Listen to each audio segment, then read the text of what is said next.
John Ulzheimer is known as one of our nation's most recognized credit experts. Having worked for 28 years in the credit industry, John has become one of the most prolific speakers about credit and the go-to authority on answers to credit-related questions. Credit Countdown with John Ulzheimer. Hey there, this is John Ulzheimer. I am a consumer credit expert. Have almost 30 years of experience in the credit industry. Spent some time at FICO, which is obviously the company behind the FICO credit scoring system, and Equifax, which is one of the three generally recognized credit reporting agencies in the US.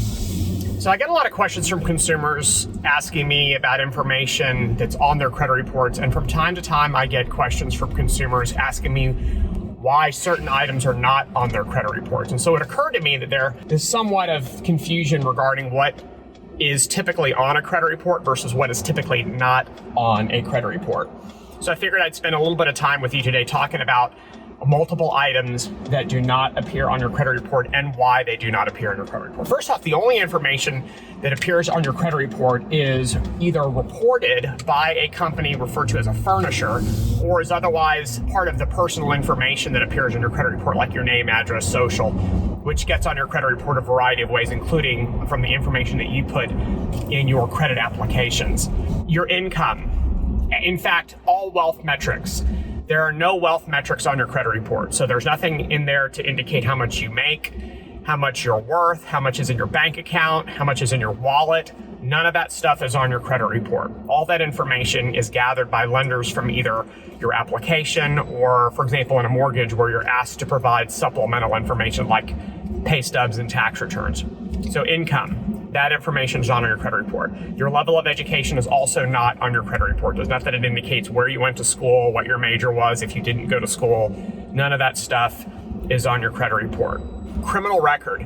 Even though the Fair Credit Reporting Act allows for information regarding criminal background to be on your credit report, the credit reporting agencies do not gather and store that information currently. They certainly could, but they don't. Believe it or not, civil judgments and tax liens were at one point on consumer credit reports. However, in mid-2018, the credit reporting agencies purged that information. So even though you may still have a tax lien or a civil judgment against you, and certainly there are ways to find that information for lenders to learn about that information, they're not going to find out about it by looking at your garden variety consumer credit reports because that information has been purged.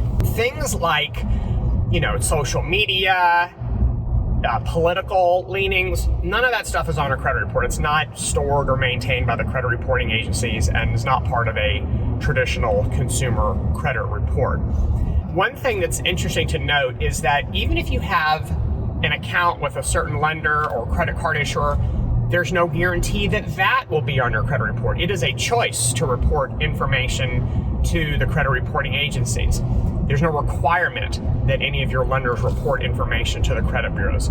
On top of that, even if a piece of information is on one of your credit reports, there's no guarantee that it's going to be on the other two credit reports. And so in that scenario, that could be actually kind of frustrating because especially if you're paying one of your bills on time and it's in good standing and you think it's helping your credit, if it's not on a credit report, then obviously it is not being considered in scoring systems and therefore it is not helping your credit. One of the common misconceptions is that the credit reporting agencies track your work history. There is no information on your credit report indicating your employment status, which means that whether you're employed, whether you're not employed, information about that employment experience, that information is not on your credit reports. And so the credit reporting agencies do not provide, hey, John works at this company and he used to work at that company. Employment information, my employment on my credit report still indicates student. I haven't been a student 36 years, a long time. Let's just say that it's been a really long time since I've been a student. And so that information, while you may have some residual information about your employment appearing on your credit report, that's certainly not a permanent component that's updated commonly as, say, for example, a loan or a credit card would be updated. That type of information, again, generally comes from a credit application. So those are some of the pieces of information that are not commonly on consumer credit reports. That is certainly not an exhaustive list of the items on your credit report. There could certainly be more information that is not on your credit report. However, those are just some of the common ones and some of the misconceptions that people have. I think that maybe the most common one is income. I think people really believe that your income is part of a credit report. And I think the reason people believe that is because income is something that obviously is commonly considered by lenders because they have to determine if you can afford whatever type of loan it is for which you're applying. And so people think that, oh, your credit score is better if you have a high income or your credit score is lower if you've got a bad income. And that's certainly not true at all for two reasons. A, income is not on a credit report. And B, income is a measurement of capacity, meaning do you have enough money to make a payment, where credit scores indicate whether or not you're going to choose to make that payment. So that's it from here. If you have any questions about what is or is not on your credit report, drop them in the comment section below, and I'll do my best to get to them. Thanks a lot for watching. Have a great rest of your day. For more videos and credit tips from John Ulzheimer, go to www.tradelinesupply.com.